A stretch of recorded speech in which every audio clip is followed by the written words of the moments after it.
Hello दोस्तों, कहानियों की दुनिया में आप सभी का स्वागत है। आज हम सुनेंगे मुंशी प्रेमचंद जी द्वारा लिखित हिंदी उपन्यास निर्मला का भाग 9। आगे बढ़ने से पहले अब तक की कहानी को संक्षेप में जानते हैं। अब तक हमने जाना कि निर्मला की शादी की तैयारियों के बीच ही निर्मला के पिता का देहांत हो जाता है और लड़के वाले दहेज न मिलने के कारण शादी के लिए मना कर देते हैं।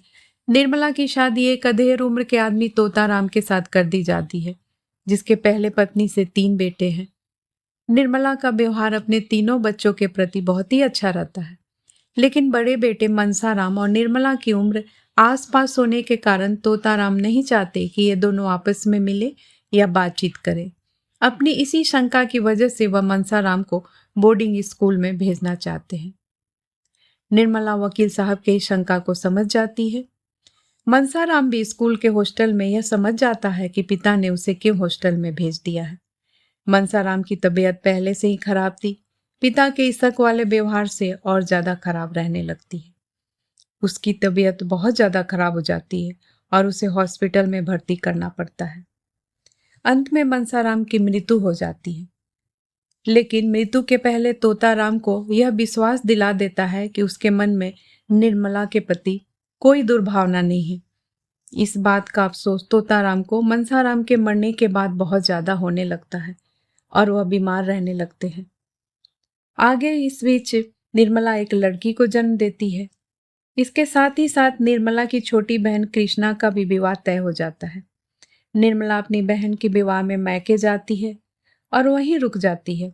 वो वापस नहीं आना चाहती है, लेकिन उसकी सहेली सुधा बार बार उसे वापस बुलाने के लिए पत्र लिखती है। जब वो वापस नहीं आती है तो सुधा अपने बच्चे को लेकर खुद ही उसे बुलाने जाती है, जहां सुधा के बच्चे की मृत्यु हो जाती है। बाद में वापस दोनों आती हैं, लेकिन निर्मला को ऐसा लगता है कि उसके वापस आने से घर वाले खुश नहीं हैं और जियाराम का व्यवहार निर्मला के साथ बिगड़ने लगता है। वह निर्मला के गहने की संदूकची की चोरी कर लेता है। इससे निर्मला को काफी धक्का लगता है। अब आगे सुनते हैं इस कहानी में क्या होता है। 3 बजे जियाराम स्कूल से लौटा। निर्मला उसके आने की खबर पाकर विक्षिप्त की भांति उठी और उसके कमरे के द्वार पर आकर बोली, भैया, दिल लगी की हो तो दे दो, दुखिया को सताकर क्या पाओगे। जियाराम एक क्षण के लिए कातर हो उठा। चोर कला में उसका यह पहला ही प्रयास था। यह कठोरता जिससे हिंसा में मनोरंजन होता है अभी तक उसे प्राप्त न हुई थी। यदि उसके पास संदूकचा होता और फिर इतना मौका मिलता कि उसे ताक पर रख आवे, तो कदाचित वह उसे मौके को न छोड़ता। लेकिन संदूक उसके हाथ से निकल चुका था। यारों ने उसे सराफे में पहुंचा दिया था और औने पौने दाम में बेच भी डाला था। चोरों की झूठ के सिवा और कौन रक्षा कर सकता है। बोला, भला अम्मा जी, मैं आपसे ऐसी दिल लगी करूंगा? आप अभी तक मुझ पर शक करती जा रही हैं।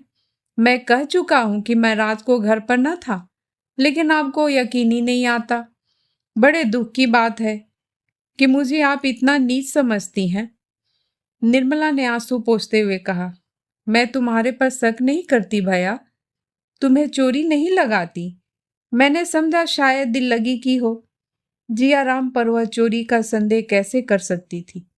दुनिया यही तो कहेगी कि लड़के की मां मर गई है तो उस पर चोरी का इल्जाम लगाया जा रहा है। मेरे मुंह में ही तो कालिख लगेगी। जियाराम ने आश्वासन देते हुए कहा, चलिए मैं देखता हूं, आखिर ले कौन गया, चोर आया किस रास्ते से। भोंगी, भैया, तुम चोरों के आने को कहते हो? चूहों के बिल से तो निकल ही आते हैं। यहाँ तो चारों ओर ही खिड़कियां है। जियाराम, खूब अच्छी तरह तलाश कर लिया है। निर्मला, सारा घर तो छान मारा, अब कहाँ खोजने को कहते हो। जियाराम, आप लोग सो भी तो जाती हैं मुर्दों से बाजी लगाकर। 4 बजे मुंशी जी घर आए तो निर्मला की दशा देखकर पूछा, कैसी तबीयत है, कहीं दर्द तो नहीं है। कह कह कर उन्होंने आशा को गोद में उठा लिया। निर्मला कोई जवाब न दे सकी, फिर रोने लगी। भूंगी ने कहा। ऐसा कभी नहीं हुआ था। मेरी सारी उम्र इसी घर में कट गई, आज तक एक पैसे की चोरी नहीं हुई।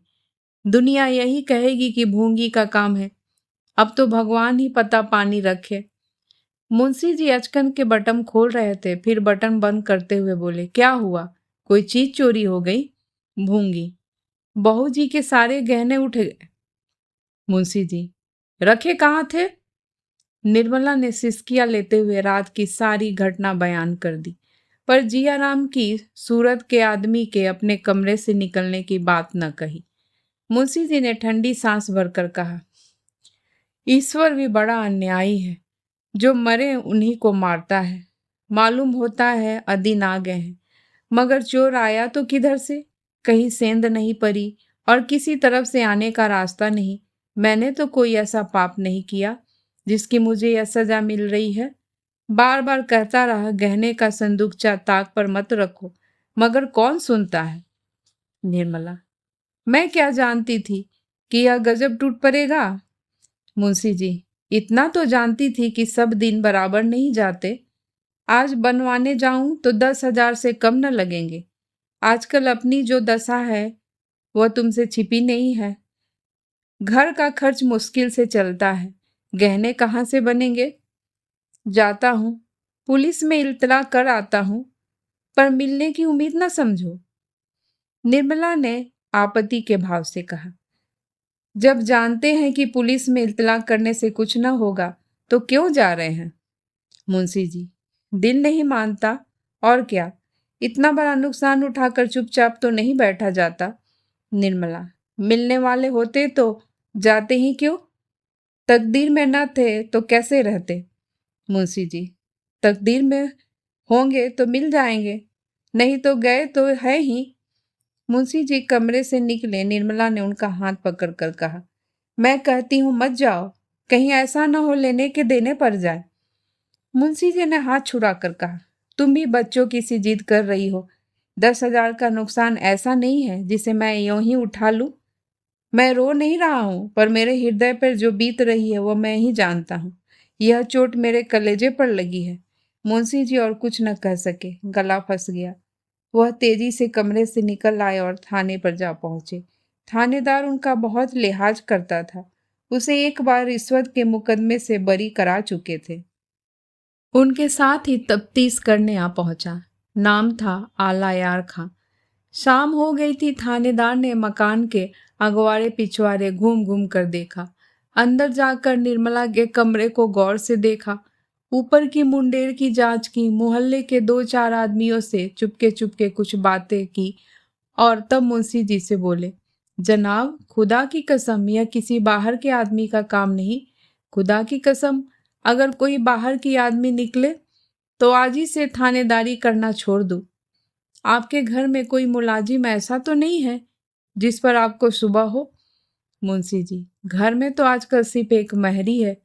थानेदार, अजीब व पगली है, यह किसी बड़े सातिर का काम है। खुदा की कसम। मुंशी जी, तो घर में और कौन है? मेरे दोनों लड़के हैं, स्त्री है और बहन है, इनमें से किस पर शक करूं?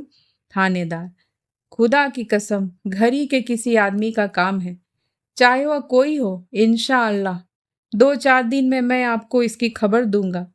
यह तो नहीं कह सकता कि माल भी सब मिल जाएगा, पर खुदा की कसम चोर जरूर पकड़ दिखाऊंगा। थानेदार चला गया तो मुंशी जी ने आकर निर्मला से उसकी बातें कही। निर्मला सहम उठी। आप थानेदार से कह दीजिए तफ्तीश न करे, आपके पैर पड़ती हूँ। मुंशी जी, आखिर क्यों? निर्मला, अब क्यों बताऊं? वह कह रहा है कि घड़ी के किसी का काम है। मुंशी जी, उसे बकने दो। जियाराम अपने कमरे में बैठा हुआ भगवान को याद कर रहा था। उसके मुंह पर हवाइयां उड़ रही थी। सुन चुका था कि पुलिस वाले चेहरे से भाप जाते हैं। बाहर निकलने की हिम्मत न पड़ती थी। दोनों आदमियों में क्या बातें हो रही है यह जानने के लिए छटपटा रहा था। ज्यों ही थानेदार चला गया और भूंगी किसी काम से बाहर निकली, जियाराम ने पूछा, थानेदार क्या कह रहा था भूंगी? भूंगी ने पास आकर कहा, दाढ़ीदार कहता था घरी के किसी आदमी का काम है, बाहर का कोई नहीं है।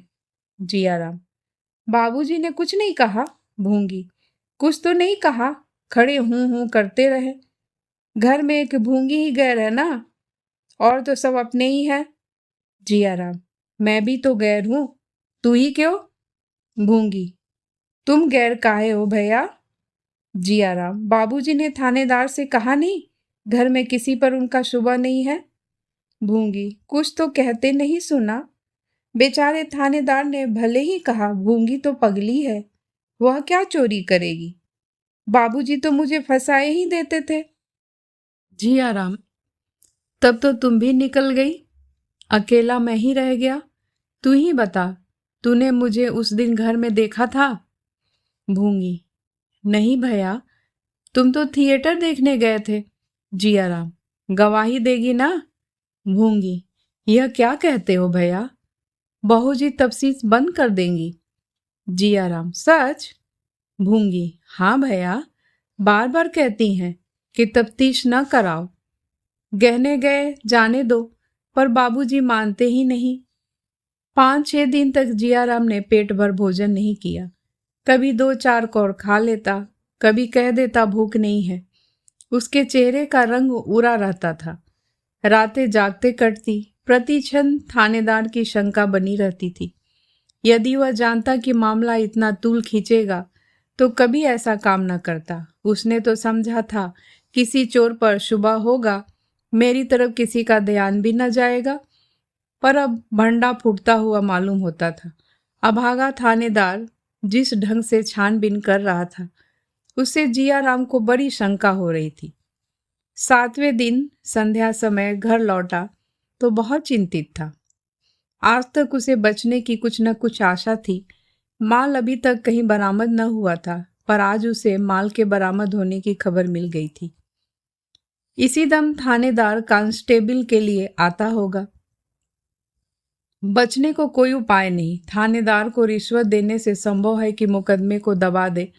रुपए हाथ में थे, पर क्या बात छिपी रहेगी? अभी माल बरामद नहीं हुआ, फिर भी सारे शहर में अफवाह थी कि बेटे ने ही माल उड़ाया है। माल मिल जाने पर तो गली गली बात फैल जाएगी, फिर वह किसी को मुंह न दिखा सकेगा। मुंशी जी कचहरी से लौटे तो बहुत घबराए हुए थे। सिर थाम कर चरपाई पर बैठ गए। निर्मला ने कहा, कपड़े क्यों नहीं उतारे? आज तो और दिनों से भी देर कर दी। मुंशी जी, क्या कपड़े उतारूं? तुमने कुछ सुना? निर्मला, क्या बात है? मैंने तो कुछ नहीं सुना। मुंशी जी, माल बरामद हो गया, अब जिया का बचना मुश्किल है। निर्मला को आश्चर्य नहीं हुआ। उसके चेहरे से ऐसा जान पड़ा मानो उसे यह बात मालूम थी। बोली, मैं तो पहले ही कह रही थी कि थाने में इंतला मत कीजिए। मुंशी जी, तुम्हें जिया पर शक था? निर्मला, शक क्यों नहीं था, मैंने उन्हें अपने कमरे से निकलते देखा था। मुंशी जी, फिर तुमने मुझसे क्यों न कह दिया? निर्मला, यह बात मेरे कहने की न थी। आपके दिल में जरूर ख्याल आता कि यह ईर्ष्यावश आक्षेप लगा रही है। कहिए, यह ख्याल होता या नहीं? झूठ न बोलिएगा। मुंशी जी, संभव है, मैं इनकार नहीं कर सकता, फिर भी उस दशा में तुम्हें मुझसे कह देना चाहिए था। रिपोर्ट की नौबत न आती। तुमने अपनी नेक नामी की तो फिक्र की, पर यह न सोचा कि परिणाम क्या होगा। मैं अभी थाने से चला आता हूँ। अल्लाह यार खा आता ही होगा। निर्मला ने हताश होकर पूछा, फिर अब? मुंशी जी ने आकाश की ओर ताकते हुए कहा, फिर जैसी भगवान की इच्छा। 1000-2000 रुपए रिश्वत देने के लिए होते तो शायद मामला दब जाता, पर मेरी हालत तो तुम जानती हो। तकदीर खोटी है और कुछ नहीं। पाप तो मैंने किया है, दंड कौन भोगेगा? एक लड़का था, उसकी यह दशा हुई, दूसरे की यह दशा हो रही है। नालायक था, गुस्ताख था, कामचोर था, पर था तो अपना ही लड़का। कभी न कभी चेत ही जाता। यह चोट अब न सही जाएगी। निर्मला, अगर कुछ दे दिलाकर जान बच सके तो मैं रुपए का प्रबंध कर दूं। मुंशी जी, कर सकती हो? कितने रुपए दे सकती हो? निर्मला, कितने की दरकार होगी? मुंशी जी, 1000 से कम में तो शायद बातचीत न हो सके। मैंने एक मुकदमे में उससे 1000 लिए थे। वह कसर आज निकालेगा। निर्मला, हो जाएगा, अभी थाने जाइए।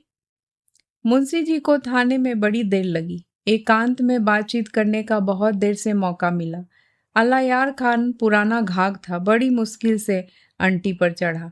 500 रुपये लेकर भी एहसान का बोझ सिर पर लाद ही दिया। काम हो गया। लौट कर निर्मला से बोला, लो भाई, बाजी मार ली। रुपए तुमने दिए पर काम मेरी जवान ही ने किया। बड़ी मुश्किल से राजी हो गया। यह भी याद रहेगी, जिया राम भोजन कर चुका है। निर्मला, कहाँ, वह तो अभी घूम कर लौटे ही नहीं। मुंशी जी, 12 तो बज रहे होंगे। निर्मला, कई दफे जा जाकर देख आई, कमरे में अंधेरा पड़ा हुआ है। मुंशी जी, और सियाराम? निर्मला, वह तो खा पी कर सोए हैं। मुंशी जी, उससे पूछा नहीं जिया कहाँ गया?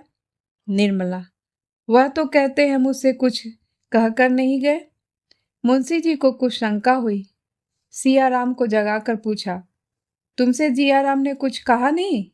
कब तक लौटेगा? गया कहाँ है? सियाराम ने सिर खुजलाते और आंख मलते हुए कहा, मुझसे कुछ नहीं कहा। मुंशी जी, कपड़े सब पहन कर गया है? सियाराम, जी नहीं, कुर्ता और धोती। मुंशी जी, जाते वक्त खुश था? सियाराम, खुश तो नहीं मालूम होते थे। कई बार अंदर आने का इरादा किया पर देरी से ही लौट गए। कई मिनट तक साइवान में खड़े रहे। चलने लगे तो आंखें पोंछ रहे थे। इधर कई दिन से अक्सर रोया करते थे। मुंशी जी ने ऐसी ठंडी सांस ली मानो जीवन में अब कुछ रहा ही नहीं, और निर्मला से बोले, तुमने किया तो अपनी समझ में भले ही के लिए, पर कोई शत्रु भी मुझ पर इससे कठोर आघात न कर सकता था। जिया राम की माता होती तो क्या यह सब संकोच करती? कदापि नहीं। निर्मला बोली, जरा डॉक्टर साहब के यहाँ क्यों नहीं चले जाते? शायद वहां बैठे हो। कई लड़के रोज आते हैं, उनसे पूछिए, शायद कुछ पता लग जाए। फूक फूक कर चलने पर भी अपयस लग ही गया। मुंशी जी ने मानो खुली हुई खिड़की से कहा, हाँ जाता हूँ, और क्या करूंगा। मुंशी जी बाहर आए तो देखा डॉक्टर सिन्हा खड़े हैं। चौंक कर पूछा, क्या आप देर से खड़े हैं? डॉक्टर, जी नहीं, अभी आया हूँ। आप इस वक्त कहाँ जा रहे हैं? 12:30 हो गए हैं। मुंशी जी, आप ही की तरफ आ रहा था। जियाराम अभी तक घूम कर नहीं आया। आपकी तरफ तो नहीं गया था? डॉक्टर सिन्हा ने मुंशी जी के दोनों हाथ पकड़ लिए और इतना कह पाए, भाई साहब, अब धैर्य से काम। कि मुंशी जी गोली खाए हुए मनुष्य की भांति जमीन पर गिर पड़े। रुक्मणी ने निर्मला से त्योरिया बदल कर कहा, क्या नंगे पांव ही मदरसे जाएगा? निर्मला ने बच्ची के बाल गुदते हुए कहा, मैं क्या करूं, मेरे पास रुपए नहीं है। रुक्मणी, गहने बनवाने को रुपए जुड़ते हैं? लड़के के जूतों के लिए रुपए में आग लग जाती है। 2 तो चले ही गए, क्या तीसरे को भी रुला रुला कर मार डालने का इरादा है? निर्मला ने एक सांस खींचकर कहा, जिसको जीना है जिएगा, जिसको मरना है मरेगा। मैं किसी को मारने जिलाने नहीं जाती। आजकल एक न एक बात पर निर्मला और रुक्मणी में रोज ही झड़प हो जाती थी। जब से गहने चोरी गए हैं, निर्मला का स्वभाव बिल्कुल बदल गया है।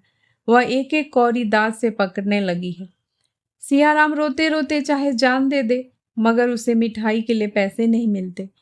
और यह बर्ताव कुछ सियारामी के साथ नहीं है। निर्मला स्वयं अपनी जरूरतों को टालती रहती है। धोती जब तक फटकर तार तार न हो जाए, नई धोती नहीं आती। महीनों सिर का तेल नहीं मंगवाया जाता। पान खाने का उसे शौक था। कई कई दिन तक पानदान खाली पड़ा रहता है। यहाँ तक कि बच्ची के लिए दूध भी नहीं आता। नन्हे से शिशु का भविष्य विराट रूप धारण करके उसके विचार क्षेत्र पर मंडराता रहता। मुंशी जी ने अपने को संपूर्णतया निर्मला के हाथों में सौंप दिया है। उसके किसी काम में दखल नहीं देते। न जाने क्यों उससे कुछ दबे रहते हैं। वह बिना नागा कचहरी जाते हैं। इतनी मेहनत उन्होंने जवानी में भी न की थी। आंखें खराब हो गई है। डॉक्टर सिन्हा ने रात को लिखने पढ़ने को मना कर दिया है। पाचन शक्ति पहले ही दुर्बल थी, अब और भी खराब हो गई है। दमे की शिकायत भी पैदा हो चली है, पर बेचारे सवेरे से आधी आधी रात तक काम करते हैं। काम करने को जी चाहे या न चाहे, तबीयत अच्छी हो या न हो, काम करना ही पड़ता है। निर्मला को उन पर जरा भी दया नहीं आती। वही भविष्य की भीषण चिंता उसके आंतरिक सद्भावों को सर्वनाश कर रही है। किसी भिक्षुक की आवाज सुनकर झल्ला पड़ती है। वह एक कौड़ी भी खर्च करना नहीं चाहती। एक दिन निर्मला ने सियाराम को घी लाने के लिए बाजार भेजा। भूंगी पर उसका विश्वास न था। उससे अब कोई सौदा न मंगवाती थी। सियाराम में काट कपट की आदत न थी। औने पौने करना न जानता था। प्रायः बाजार का सारा काम उसी को करना पड़ता। निर्मला एक एक चीज को तोलती। जरा भी कोई चीज तोल में कम पड़ती तो उसे लौटा देती। सियाराम का बहुत सा समय इसी लौट फेरी में बीत जाता था। बाजार वाले उसे जल्दी कोई सौदा न देते। आज भी वही नौबत आई। सियाराम अपने विचार से बहुत अच्छी घी कई दुकान से देख कर लाया, लेकिन निर्मला ने उसे सूंघते ही कहा, घी खराब है, लौटा आओ। सियाराम ने झुंझला कर कहा, इससे अच्छा घी बाजार में नहीं है। मैं सारी दुकानें देख कर लाया हूँ। निर्मला, तो मैं झूठ कहती हूँ?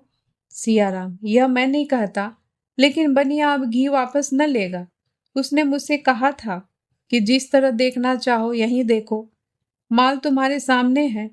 बोहनी बट्टे के वक्त में सौदा वापस न लूंगा। मैंने सूंघ कर चख कर लिया, अब किस मुंह से लौटाने जाऊं? निर्मला ने दांत पीस कर कहा, घी में साफ चर्बी मिली हुई है और तुम कहते हो घी अच्छा है। मैं इसे रसोई में न ले जाऊंगी। तुम्हारा जी चाहे लौटा दो, चाहे खा जाओ।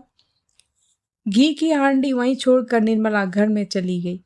सियाराम क्रोध और क्षोभ से कातर हो उठा। वह कौन सा मुंह लेकर लौटाने जाए? बनिया साहब कह देगा मैं नहीं लौटाता, तब वह क्या करेगा? आसपास के 10-5 बनिए और सड़क पर चलने वाले आदमी खड़े हो जाएंगे। इन सबों के सामने उसे लज्जित होना पड़ेगा। बाजार में यूं ही कोई बनिया उसे जल्दी सौदा नहीं देता। वह किसी दुकान पर खड़ा होने नहीं पाता। चारों ओर से उसी पर लताड़ पड़ेगी। उसने मनी मन झुंझला कर कहा, पड़ा रहेगी, मैं लौटाने न जाऊंगा। मातृहीन बालक के समान दुखी दीन प्राणी संसार में दूसरा नहीं होता और सारे दुख भूल जाते हैं। बालक को माता याद आई। अम्मा होती तो क्या आज मुझे यह सब सहना पड़ता? भैया चले गए, मैं ही अकेला यह विपत्ति सहने के लिए क्यों बच रहा? सियाराम की आंखों में आंसू की झरी लग गई। उसके शोक कातर कंठ से एक गहरे निश्वास के साथ मिले हुए ये शब्द निकल आए, अम्मा, तुम मुझे भूल क्यों गई? क्यों नहीं बुला लेती? सहसा निर्मला फिर कमरे की तरफ आई। उसने समझा था सियाराम चला गया होगा। उसे बैठा देखा तो गुस्से से बोली, तुम अभी तक बैठे ही हो? आखिर खाना कब बनेगा? सियाराम ने आंखें पोंछ डाली, बोला, मुझे स्कूल जाने में देर हो जाएगी। निर्मला, एक दिन देर हो जाएगी तो कौन हरज है? यह भी तो घर का ही काम है। सियाराम, रोज तो यही धंधा लगा रहता है। कभी वक्त पर स्कूल नहीं पहुंचता, घर पर भी पढ़ने का वक्त नहीं मिलता। कोई सौदा 2-4 बार लौटाए बिना नहीं जाता। डांट तो मुझ पर पड़ती है, शर्मिंदा तो मुझे होना पड़ता है, आपको क्या? निर्मला, हाँ, मुझे क्या? मैं तो तुम्हारी दुश्मन ठहरी। अपना होता तब तो उसे दुख होता। मैं तो ईश्वर से मनाया करती हूँ कि तुम पढ़ लिख न सको। मुझ में सारी बुराइयां ही बुराइयां हैं, तुम्हारा कोई कसूर नहीं। विमाता का नाम ही बुरा होता है। अपनी माँ विष भी खिलाए तो अमृत है, मैं अमृत भी पिलाऊं तो विष हो जाएगा। तुम लोगों के कारण मैं मिट्टी में मिल गई। रोते रोते उम्र कट जाती है, मालूम ही न हुआ कि भगवान ने किस लिए जन्म दिया था। और तुम्हारी समझ में मैं बिहार कर रही हूँ। तुम्हें सताने में मुझे बड़ा मजा आता है। भगवान भी नहीं पूछते कि सारी विपत्ति का अंत हो जाता। यह कहते कहते निर्मला की आंखें भर आई, अंदर चली गई। सियाराम उसको रोते देखकर सहम उठा। ग्लानि तो नहीं आई, पर शंका हुई कि न जाने कौन सा दंड मिले। चुपके से हांडी उठा ली और घी लौटाने चला, इस तरह जैसे कोई कुत्ता किसी नए गांव में जाता है।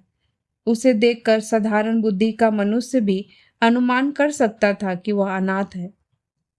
सियाराम ज्यों ज्यों आगे बढ़ता था, आने वाले संग्राम के भय से उसकी हृदय गति बढ़ती जाती थी।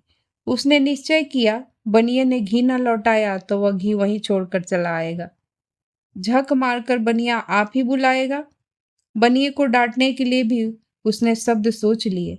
वह कहेगा, क्यों साहू जी, आंखें में धूल झोंकते हो, दिखाते हो चोखा माल और देते हो रद्दी माल। पर यह निश्चय करने पर भी उसके पैर आगे बहुत धीरे धीरे उठते थे। वह यह न चाहता था बनिया उसे आते हुए देखे। वह अकस्मात ही उसके सामने पहुंच जाना चाहता था, इसलिए वह चक्कर काट कर दूसरी गली से बनिए की दुकान पर गया। बनिए ने उसे देखते ही कहा, हमने कह दिया था कि हम सौदा वापस न लेंगे, बोलो कहा था कि नहीं। सियाराम ने बिगड़ कर कहा, तुमने वह घी कहाँ दी जो दिखाया था? दिखाया एक माल, दिया दूसरा माल। लौटाओगे कैसे नहीं? क्या कुछ राजनी है? सा इससे चोखा माल बाजार में निकल जाए तो जरूर दूंगा। उठा लो हांडी और 2-4 दुकान देखाओ। सियाराम, हमें इतनी फुर्सत नहीं है, अपना घी लौटा लो। सा घी ना लौटेगा। बनिए की दुकान पर एक जटाधारी साधु बैठा हुआ यह तमाशा देख रहा था। उठकर सियाराम के पास आया और हांडी का घी सूंघकर बोला, बच्चा, घी तो बहुत अच्छा मालूम होता है। शाह ने शह पाकर कहा, बाबा जी, हम लोग तो आप ही इनको घटिया माल नहीं देते, खराब माल क्या जाने सुने ग्राहकों को दिया जाता है। साधु, घी ले जा बच्चा, बहुत अच्छा है। सियाराम रो पड़ा। घी को बुरा सिद्ध करने के लिए उसके पास अब क्या प्रमाण था। बोला, वही तो कहती है घी अच्छा नहीं है, लौटा आओ। मैं तो कहता था कि घी अच्छा है। साधु, कौन कहता है? सा इसकी अम्मा कहती होगी, कोई सौदा उनको मन ही नहीं भाता। बेचारे लड़के को बार बार दोहराया करती है, सौतेली माँ है ना, अपनी माँ हो तो कुछ ख्याल भी करे। साधु ने सियाराम को सदय नेत्रों से देखा, मानो उसे त्राण देने के लिए उनका हृदय विकल हो रहा है। तब करुण स्वर से बोले, तुम्हारी माता का स्वर्गवास हुए कितने दिन हुए बच्चा? सियाराम, 6ठा साल है। साधु, तो तुम उस वक्त बहुत ही छोटे रहे होगे। भगवान तुम्हारी लीला कितनी विचित्र है। इस दुधमुहे बालक को तुमने मातृ प्रेम से वंचित कर दिया। बड़ा अनर्थ करते हो भगवान। 6 साल का बालक और राक्षसी माता के पल्ले पड़े। धन्य हो दयानिधि। शाह जी, बालक पर दया करो, घी लौटा दो, नहीं तो इसकी माता इसे घर में रहने न देगी। भगवान की इच्छा से तुम्हारा घी जल्द बिक जाएगा। मेरा आशीर्वाद तुम्हारे साथ रहेगा। शाह जी ने रुपए वापस न किए। आखिर लड़के को फिर घी लेने आना ही पड़ेगा।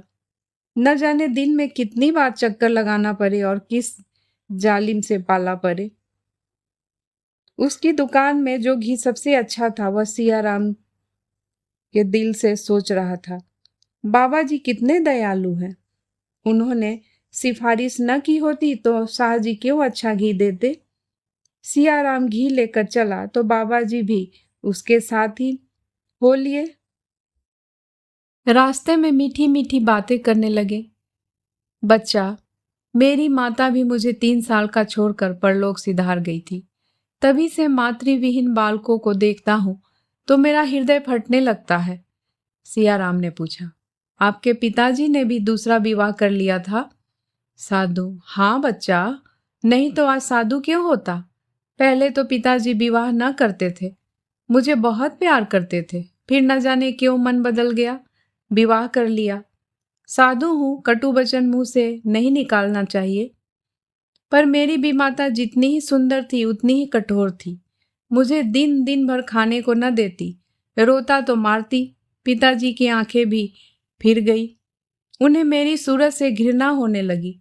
मेरा रोना सुनकर मुझे पीटने लगते। अंत को मैं एक दिन घर से निकल खड़ा हुआ। सियाराम के मन में भी घर से निकल भागने का विचार कई बार हुआ था। इस समय भी उसके मन में यही विचार उठ रहा था। बड़ी उत्सुकता से बोला, घर से निकलकर आप कहाँ गए? बाबा जी ने हंसकर कहा, उसी दिन मेरे सारे कष्टों का अंत हो गया। जिस दिन घर के मोह बंधन से छूटा और भय मन से निकला, उसी दिन मानो मेरा उद्धार हो गया। दिन भर मैं एक पुल के नीचे बैठा रहा। संध्या के समय मुझे एक महात्मा मिले, उनका स्वामी परमानंद जी था। वे बाल ब्रह्मचारी थे। मुझ पर उन्होंने दया की और अपने साथ रख लिया। उनके साथ मैं देश देशांतरों में घूमता रहा। वह बड़े अच्छे योगी थे। मुझे भी उन्होंने योग विद्या सिखाई। अब तो मेरे को इतना अभ्यास हो गया है कि जब इच्छा होती है माता जी के दर्शन कर लेता हूँ, उनसे बातें कर लेता हूँ। सियाराम ने विस्फारित नेत्रों से देखकर पूछा, आपकी माता का तो देहांत हो चुका था। साधु, तो क्या हुआ बच्चा? योग विद्या में वह शक्ति है कि जिस मृत आत्मा को चाहे बुला लो। सियाराम, मैं योग विद्या सीख लूं तो मुझे भी माता जी के दर्शन होंगे। साधु, अवश्य, अभ्यास से सब कुछ हो सकता है। हाँ, योग्य गुरु चाहिए। योग से बड़ी बड़ी सिद्धियां प्राप्त हो सकती है। जितना धन चाहो पल मात्र में मंगा सकते हो। कैसी ही बीमारी हो उसकी औषधि बता सकते हो। सियाराम, आपका स्थान कहाँ है? साधु, बच्चा, मेरा कोई स्थान नहीं है। देश देशांतरों में रमता फिरता हूँ। अच्छा बच्चा, अब तुम जाओ, मैं जरा स्नान ध्यान करने जाऊंगा। सियाराम, चलिए मैं भी उसी तरफ चलता हूँ। आपके दर्शन से जी नहीं भरा। साधु, नहीं बच्चा, तुम्हें पाठशाला जाने की देरी हो रही है। सियाराम, फिर आपके दर्शन कब होंगे? साधु, कभी आ जाऊंगा बच्चा। तुम्हारा घर कहाँ है? सियाराम प्रसन्न होकर बोला, चलिए मेरे घर बहुत नजदीक है, आपकी बड़ी कृपा होगी। सियाराम कदम बढ़ाकर आगे आगे चलने लगा। इतना प्रसन्न था मानो सोने की गठरी लिए जाता हो। घर के सामने पहुंचकर बोला, आइए बैठिए कुछ देर। साधु, नहीं बच्चा, बैठूंगा नहीं, फिर कल परसों किसी समय आ जाऊंगा। यही तुम्हारा घर है? सियाराम, कल किस वक्त आइएगा? साधु, निश्चय नहीं कह सकता, किसी समय आ जाऊंगा। साधु आगे बढ़े तो थोड़ी ही दूर पर उन्हें एक दूसरा साधु मिला। उसका नाम था हरिहरानंद। परमानंद से पूछा, कहाँ कहाँ की सैर की, कोई शिकार फंसा? हरिहरानंद, इधर चारों तरफ घूम आया, कोई शिकार न मिला। एक आध मिला भी तो मेरी हंसी उड़ाने लगा। परमानंद, मुझे तो एक मिलता हुआ जान पड़ता है, फंस जाए तो जानू। हरिहरानंद, तुम यूं ही कहा करते हो, जो आता है दो एक दिन के बाद निकल भागता है। परमानंद, अब की न भागेगा, देख लेना। इसकी माँ मर गई है, बाप ने दूसरा विवाह कर लिया है, माँ भी सताया करती है, घर से उबा हुआ है। हरिहरानंद, खूब अच्छी तरह, यही तरकीब सबसे अच्छी है। पहले इसका पता लगा लेना चाहिए कि मोहल्ले में किन किन घरों में बीमाताएं हैं, उन्हीं घरों में फंदा डालना चाहिए। निर्मला ने बिगड़ कर कहा, इतनी देर कहाँ लगा दी? सियाराम ने ढिठाई से कहा, रास्ते में एक जगह सो गया था। निर्मला, यह तो मैं नहीं कहती, पर जानते हो कै बज रहे हैं? 10 कभी के बज गए। बाजार कुछ दूर भी तो नहीं है। सियाराम, कुछ दूर नहीं, दरवाजे पर ही तो है। निर्मला, सीधे से क्यों नहीं बोलते? ऐसा बिगड़ रहे हो जैसे मेरा ही कोई काम करने गए थे। सियाराम, तो आप व्यर्थ की बकवास क्यों करती हैं? लिया सौदा लौटाना क्या आसान काम है? बनिए से घंटों हुज्जत करनी पड़ी। यह तो कहो एक बाबा जी ने कह सुनकर फेरवा दिया, नहीं तो किसी तरह न फेरता। रास्ते में कहीं 1 मिनट भी न रुका, सीधा चला आता हूँ। निर्मला, घी के लिए गए गए तो तुम 11 बजे लौटे हो, लकड़ी के लिए जाओगे तो सांझ ही कर दोगे। तुम्हारे बाबूजी बिना खाए ही चले गए, तुम्हें इतनी देर लगानी थी तो पहले ही क्यों न कह दिया। सियाराम अब अपने को संभाल न सका, झल्ला कर बोला, लकड़ी किसी और से मंगवाइए, मुझे स्कूल की देर हो रही है। निर्मला, खाना न खाओगे? सियाराम, न खाऊंगा। निर्मला, मैं खाना बनाने को तैयार हूँ। हाँ, लकड़ी लाने नहीं जा सकती। सियाराम, भूंगी को क्यों नहीं भेजती? निर्मला, भूंगी का लाया सौदा तुमने कभी देखा नहीं है? सियाराम, तो मैं इस वक्त न जाऊंगा। निर्मला, मुझे दोष न देना। सियाराम कई दिनों से स्कूल नहीं गया था। बाजार हाट के मारे उसे किताब देखने तक को समय नहीं मिलता था।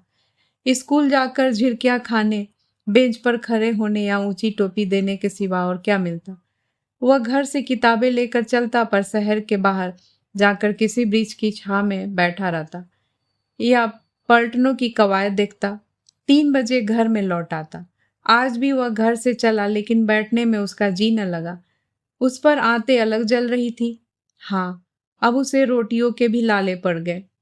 10 बजे क्या खाना न बन सकता था? माना कि बाबूजी चले गए थे, क्या मेरे लिए घर में 2-4 पैसे भी न थे? अम्मा होती तो इस तरह बिना कुछ खाए पिए आने देती। मेरा अब कोई नहीं रहा। सियाराम का मन बाबा जी के दर्शन के लिए व्याकुल हो उठा। उसने सोचा, इस वक्त वह कहाँ मिलेंगे, कहाँ चलकर देखूं? उनकी मनोहर वाणी, उनकी उत्साहप्रद सांत्वना उसके मन को खींचने लगी। उसने आतुर होकर कहा, मैं उनके साथ ही क्यों न चला गया? घर पर मेरे लिए क्या रखा था? वह आज यहाँ से चला तो घर न जाकर सीधा घी वाले शाह जी की दुकान पर गया। शायद बाबा जी से वहां मुलाकात हो जाए, पर वहां बाबा जी न थे। बड़ी देर तक खड़ा खड़ा लौट आया। घर आकर बैठा ही था कि निर्मला ने आकर कहा, आज देर कहाँ लगाई? सवेरे खाना नहीं बना, क्या इस वक्त भी उपवास होगा? जाकर बाजार से कोई तरकारी लाओ। सियाराम ने झल्लाकर कहा, दिन भर का भूखा चला आता हूँ, कुछ पानी पीने तक को नहीं लाई। ऊपर से बाजार जाने का हुक्म दे दिया। मैं नहीं जाता बाजार, किसी का नौकर नहीं हूँ। आखिर रोटियां ही तो खिलाती हो या और कुछ। ऐसी रोटियां जहां मेहनत करूंगा वही मिल जाएगी। जब मजूरी ही करनी है तो आपकी न करूंगा। जाइए, मेरे लिए खाना मत बनाइएगा। निर्मला अवाक रह गई। लड़के को आज क्या हो गया? और दिन तो चुपके से बाजार का काम कर आता था, आज क्यों तो तेवरिया बदल रही है? अब भी उसको यह न सूझी कि सियाराम को 2-4 पैसे कुछ खाने को दे दे। उसका स्वभाव इतना कृपण हो गया था। बोली, घर का काम करना तो मजूरी नहीं कहलाती। इसी तरह मैं भी कह दूं कि मैं खाना नहीं पकाती, तुम्हारे बाबूजी कह दे कि कचहरी नहीं जाते, तो क्या हो बताओ? नहीं जाना चाहते मत जाओ, भूंगी से मंगा लूंगी। मैं क्या जानती थी कि तुम्हें बाजार जाना बुरा लगता है? नहीं तो बला से धेले की चीज पैसे में आती, तुम्हें न भेजती। लो, आज से कान पकड़ती हूँ। सियाराम दिल में कुछ लज्जित हो हुआ, पर बाजार न गया। उसका ध्यान बाबा जी की ओर लगा हुआ था। अपने सारे दुखों का अंत और जीवन की सारी आशाएं उसे अब बाबा जी के आशीर्वाद में मालूम होती थी। उन्हीं की शरण में जाकर उसका यह आधारहीन जीवन सार्थक होगा। सूर्यास्त के समय वह अधीर हो गया। सारा बाजार छान मारा लेकिन बाबा जी का कहीं पता न चला। दिन भर का भूखा प्यासा वह अबोध बालक दुखते हुए दिल को हाथों से दबाए आशा और भय की मूर्ति बना। दुकानों, गलियों और मंदिरों में उस आश्रय को खोजता फिरता था जिसके बिना उसे अपना जीवन दुस्सह हो रहा था। एक बार मंदिर के सामने उसे कोई साधु खड़ा दिखाई दिया। उसने समझा वही है। हर्षोल्लास से वह फूल उठा, दौड़ा और साधु के पास खड़ा हो गया, पर यह कोई और ही महात्मा थे। निराश होकर आगे बढ़ गया। धीरे धीरे सड़कों पर सन्नाटा छा गया। घरों के द्वार बंद होने लगे। सड़क की पटरियों पर और गलियों में बंस खटे या बोरे बिछा बिछा कर भारत की प्रजा सुख निंदा में मग्न होने लगी। लेकिन सियाराम घर न लौटा। उस घर से उसका दिल फट गया था, जहां किसी को उसे प्रेम न था, जहां वह किसी पराश्रित की भांति पड़ा हुआ था, केवल इसलिए कि उसे और कहीं शरण न थी। इस वक्त भी उसके घर न जाने को किसे चिंता होगी? बाबूजी भोजन करके लेटे होंगे, अम्मा जी आराम करने जा रही होंगी, किसी ने मेरे कमरे की ओर झांक कर देखा भी ना होगा। हाँ, बुआ जी घबरा रही होंगी, वो अभी तक मेरी राह देखती होंगी, जब तक मैं न जाऊंगा भोजन न करेंगी। रुक्मणी की याद आते ही सियाराम घर की ओर चल दिया। वह अगर और कुछ न कर सकती थी तो कम से कम उसे गोद से चिपटा कर रोती थी। उसके बाहर से आने पर हाथ मुंह धोने के लिए पानी तो रख देती थी। संसार में सभी बालक दूध की कुल्लियां तो नहीं करते, सभी सोने के कौड़ नहीं खाते, कितनों के पेट भर भोजन भी नहीं मिलता, पर घर से विरक्त वही हो जाते हैं जो मातृ स्नेह से वंचित है। सियाराम घर की ओर चला ही कि सहसा बाबा परमानंद एक गली से आते दिखाई दिए। सियाराम ने जाकर उनका हाथ पकड़ लिया। परमानंद ने चौंक कर पूछा, बच्चा तुम यहाँ कहाँ? सियाराम ने बात बनाकर कहा, एक दोस्त से मिलने आया था। आपका स्थान यहाँ से कितना दूर है? परमानंद, हम लोग तो आज यहाँ से जा रहे हैं। बच्चा, हरिद्वार की यात्रा है? सियाराम ने हतोत्साह होकर कहा, क्या आज ही चले जाइएगा? परमानंद, हाँ बच्चा, अब लौट कर आऊंगा तो दर्शन दूंगा। सियाराम ने कातर कंठ से कहा, मैं भी आपके साथ चलूंगा। परमानंद, मेरे साथ? तुम्हारे घर के लोग जाने देंगे? सियाराम, घर के लोगों को मेरी क्या परवाह है। इसके आगे सियाराम और कुछ कह न सका। उसके अश्रुपूरित नेत्रों ने उसकी करुण गाथा उससे कहीं विस्तार के साथ सुना दी, जितनी उसकी वाणी कर सकती थी। परमानंद ने बालों को कंठ से लगाकर कहा, अच्छा बच्चा, तेरी इच्छा हो तो चल, साधु संतों की संगति का आनंद उठा। भगवान की इच्छा होगी तो तेरी इच्छा पूरी होगी। दाने पर मंडराता हुआ पक्षी अंत में दाने पर गिर पड़ा। उसके जीवन का अंत पिंजरे में होगा या ब्याग की छुरी के तले, यह कौन जानता है। मुंशी जी 5 बजे कचहरी से लौटे और अंदर आकर चरपाई पर गिर पड़े। बुढ़ापे की देह, उस पर आज सारे दिन भोजन न मिला, मुंह सूख गया। निर्मला समझ गई आज दिन खाली गया। निर्मला ने पूछा, आज कुछ न मिला? मुंशी जी, सारा दिन दौड़ते गुजरा पर हाथ कुछ न लगा। निर्मला, फौजदारी वाले मामले में क्या हुआ? मुंशी जी, मेरे मुवक्किल को सजा हो गई। निर्मला, पंडित वाले मुकदमे में? मुंशी जी, पंडित पर डिग्री हो गई। निर्मला, आप तो कहते थे दावा खारिज हो जाएगा।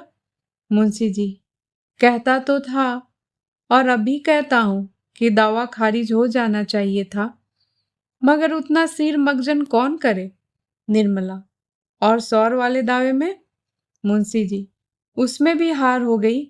निर्मला, तो आज आप किस अभागे का मुंह देख कर उठे थे? मुंशी जी से अब काम बिल्कुल ना हो सकता था। एक तो उनके पास मुकदमे आते ही न थे, और आते भी थे तो वह बिगड़ जाते थे, मगर अपनी असफलताओं को निर्मला से छिपाते रहते थे। जिस दिन कुछ हाथ न लगता उस दिन किसी से 2-4 रुपए उधार लाकर निर्मला को दे देते। प्रायः सभी मित्रों से कुछ न कुछ ले चुके थे। आज वह डॉल भी न लगा। निर्मला ने चिंतापूर्ण स्वर में कहा, आदमी का यह हाल है तो ईश्वर ही मालिक है। उस पर बेटे का यह हाल है कि बाजार जाना मुश्किल है। भूंगी ही से सब काम करवाने को जी चाहता है। घी लेकर 11 बजे लौटा, कितना कहकर हार गई कि लकड़ी लेते आओ, पर सुना ही नहीं। मुंशी जी, तो खाना नहीं पकाया? निर्मला, ऐसी ही बातों से आप मुकदमे हारते हैं। ईंधन के बिना किसी ने खाना बनाया है कि मैं ही बना लेती? मुंशी जी, तो बिना कुछ खाए ही चला गया? निर्मला, घर में और क्या रखा था जो खिला देती? मुंशी जी ने डरते डरते कहा, कुछ पैसे वैसे न दे दिए? निर्मला ने भौवे सिकोड़ कर कहा, घर में पैसे फलते हैं ना?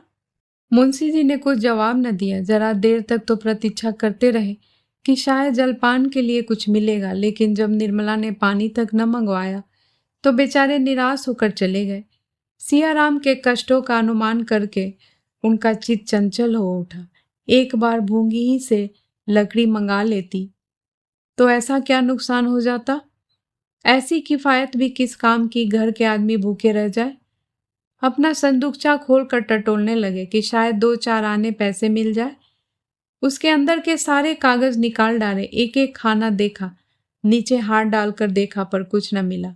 अगर निर्मला के संदूक में पैसे न फलते हैं तो इस संदूकची में शायद उसके फूल भी न लगते हों। लेकिन सहयोगी कहिए कि कागज को झाड़ते हुए एक चवन्नी गिर पड़ी। मारे हर्ष के मुंशी जी उछल पड़े। बड़ी बड़ी रकमें इसके पहले कमा चुके थे।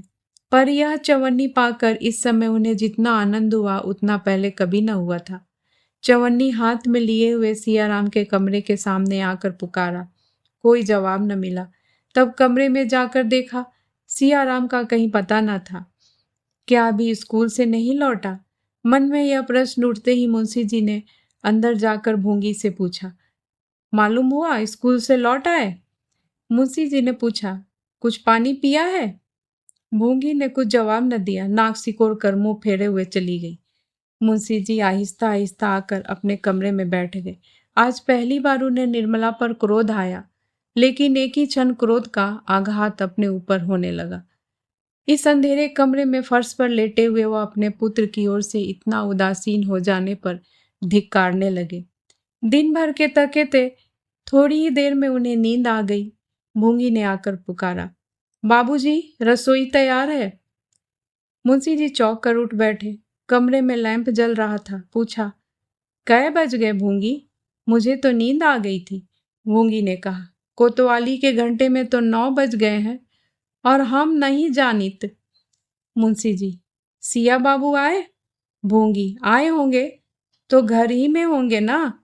मुंशी जी ने झल्लाकर पूछा, मैं पूछता हूँ आए कि नहीं, और तू न जाने क्या क्या जवाब देती है। आए कि नहीं? भूंगी, मैंने तो नहीं देखा, झूठ कैसे बोलूं। मुंशी जी फिर लेट गए और बोले, उनको आ जाने दे, तब चलता हूँ। आध घंटे द्वार की ओर आंख लगाए मुंशी जी लेटे रहे। तब वह उठकर बाहर आए और दाहिने हाथ कोई 2 फर्लांग तक चले। तब लौटकर द्वार पर आए और पूछा, सिया बाबू आ गए? अंदर से आवाज आई, अभी नहीं। मुंशी जी फिर बाई ओर चले और गली के नुक्कड़ तक गए। सियाराम कहीं दिखाई न दिया। वहां से फिर घर आए और द्वार पर खड़े होकर पूछा, सिया बाबू आ गए? अंदर से आवाज आई, नहीं। कोतवाली के घंटे में 10 बजने लगे। मुंशी जी बड़े बेग से कंपनी बाग की तरफ चले। सोचने लगे शायद वहां घूमने गया हो और घास पर लेटे लेटे नींद आ गई हो। बाग में पहुंचकर उन्होंने हर एक बेंच को देखा, चारों तरफ घूमे। बहुत से आदमी घास पर पड़े हुए थे। सियाराम का निशान न था। उन्होंने सियाराम का नाम लेकर जोर से पुकारा, पर कहीं से आवाज न आई। ख्याल आया शायद स्कूल में तमाशा हो रहा हो। स्कूल 1 मील से कुछ ज्यादा ही था।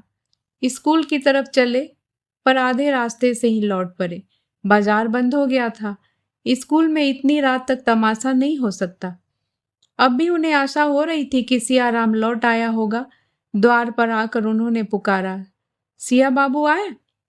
किवाड़ बंद थे, कोई आवाज न आई। फिर जोर से पुकारा। भूंगी किवाड़ खोलकर बोली, अभी तो नहीं आए। मुंशी जी ने धीरे से भूंगी को अपने पास बुलाया और करुण स्वर में बोले, तू तो घर की सब बातें जानती है, बता आज क्या हुआ था? भूंगी, बाबूजी, झूठ न बोलूंगी, मालकिन छुड़ा देगी और क्या। दूसरे का लड़का इस तरह नहीं रखा जाता। जहां कोई काम हुआ बस बाजार भेज दिया। दिन भर बाजार दौड़ाते बिकता था। आज लकड़ी लाने न गए तो चूल्हा ही नहीं जला। जब आप ही नहीं देखते तो दूसरा कौन देखेगा? चलिए भोजन कर लीजिए, बहू जी कब से बैठी हैं। मुंशी जी, कह दे इस वक्त नहीं खाएंगे।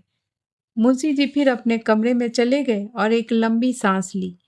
वेदना से भरे हुए ये शब्द उनके मुंह से निकल पड़े, ईश्वर, क्या अभी दंड पूरा नहीं हुआ? क्या इस अंधे की लकड़ी को हाथ से छीन लोगे? निर्मला ने आकर कहा, आज सियाराम अभी तक नहीं आए। कहती रही कि खाना बनाए देती हूँ, खा लो, मगर न जाने कब उठकर चले गए। न जाने कहाँ घूम रहे हैं। बात तो सुनते ही नहीं। कब तक उनकी राह देखा करूं? आप चलकर खा लीजिए, उनके लिए खाना उठाकर रख दूंगी। मुंशी जी ने निर्मला की ओर कठोर नेत्रों से देखकर कहा, अभी कै बजे होंगे? निर्मला, क्या जाने, 10 बजे होंगे। मुंशी जी, जी नहीं, 12 बजे हैं। निर्मला, 12 बज गए? इतनी देर तो कभी ना करते थे। तो कब तक उनकी राह देखोगे? दोपहर को भी कुछ नहीं खाया था। ऐसा सलानी लड़का मैंने नहीं देखा।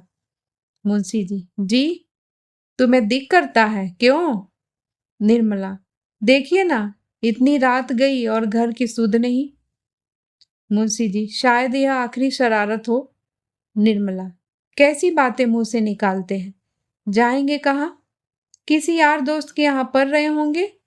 मुंशी जी, शायद ऐसा ही हो, ईश्वर करे ऐसा ही हो। निर्मला, सवेरे आवे तो जरा तंबी कीजिएगा। मुंशी जी, खूब अच्छी तरह करूंगा। निर्मला, चलिए खा लीजिए, बहुत देर हुई। मुंशी जी, सवेरे उसकी तंबी करके खाऊंगा। कहीं ना आया तो तुम्हें ऐसा ईमानदार नौकर कहाँ मिलेगा? निर्मला ने ऐंठ कर कहा, तो क्या मैंने भगा दिया? मुंशी जी, नहीं, यह कौन कहता है? तुम उसे क्यों भगाने लगी? तुम्हारा तो काम करता था, शामत आ गई होगी। निर्मला ने और कुछ नहीं कहा। बात बढ़ जाने का भय था, भीतर चली गई। सोने को भी न कहा। जरा देर में भूंगी ने अंदर से किवाड़ भी बंद कर दिए। क्या मुंशी जी को नींद आ सकती थी? 3 लड़कों में केवल एक बचा रहा था, वह भी हाथ से निकल गया, तो फिर जीवन में अंधकार के सिवा और क्या रहेगा? कोई नाम लेने वाला भी नहीं रहेगा। हाँ, कैसे कैसे रत्न हाथ से निकल गए। मुंशी जी की आंखों से अश्रुधारा बह रही थी। तो कोई आश्चर्य है, उस व्यापक पाश्चाताप, उस सघन ग्लानि तिमिर में आशा की एक हल्की सी रेखा उन्हें संभाले हुए थी। जिस क्षण वह रेखा लुप्त हो जाएगी, कौन कह सकता है उन पर क्या बीतेगी? उनकी उस वेदना की कल्पना कौन कर सकता है? कई बार मुंशी जी की आंखें झपकी, लेकिन हर बार सिया राम की आहट के धोखे में चौंक पड़े। सवेरा होते ही मुंशी जी फिर सिया राम को खोजने निकले। किसी से पूछते शर्म आती थी, किस मुंह से पूछे? उन्हें किसी से सहानुभूति की आशा न थी। प्रकट न कहकर मन में सब यही कहेंगे, जैसा किया वैसा भोगो। सारे दिन वह स्कूल के मैदानों, बाजारों और बगीचों का चक्कर लगाते रहे। 2 दिन निराहार रहने पर भी उन्हें इतनी शक्ति कैसे हुई, वह यही जाने। रात के 12 बजे मुंशी जी घर लौटे। दरवाजे पर लालटेन जल रही थी। निर्मला द्वार पर खड़ी थी। देखते ही बोली, कहा भी नहीं, न जाने कब चल दिए, कुछ पता चला? मुंशी जी ने आग्नेय नेत्रों से ताकते हुए कहा, हट जाओ सामने से, नहीं तो बुरा होगा। मैं आपे में नहीं हूं, यह तुम्हारी करनी है। तुम्हारे ही कारण आज मेरी यह दशा हो रही है। आज से 6 साल पहले क्या इस घर की यह दशा थी? तुमने मेरा बना बनाया घर बिगाड़ दिया। तुमने मेरे लहलाते बाग को उजाड़ डाला। केवल एक ठूंठ रह गया है, उसका निशान मिटाकर ही तुम्हें संतोष होगा। मैं अपना सर्वनाश करने के लिए तुम्हें घर नहीं लाया था, सुखी जीवन को और भी सुखमय बनाना चाहता था। यह उसी का प्रायश्चित है जो लड़के पान की तरह फेरे जाते थे। उन्हें मेरे जीते जी तुमने चाकर समझ लिया, और मैं आंखों से सब कुछ देखते हुए भी अंधा बना बैठा रहा। जाओ, मेरे लिए थोड़ा सा संख्या भेज दो। बस यही कसर रह गई है, वह भी पूरी हो जाए। निर्मला ने रोते हुए कहा, मैं तो अभागिन हूं ही, आप कहेंगे तब जानूंगी। न जाने ईश्वर ने मुझे जन्म ही क्यों दिया था, मगर यह आपने कैसे समझ लिया कि सियाराम आवेगा ही नहीं? मुंशी जी ने अपने कमरे की ओर जाते हुए कहा, जलाओ मत, जाकर खुशियां मनाओ, तुम्हारी मनोकामना पूरी हो गई। कहानी सुनने के लिए बहुत बहुत धन्यवाद। शेष कहानी अगले भाग में। तब तक के लिए नमस्कार।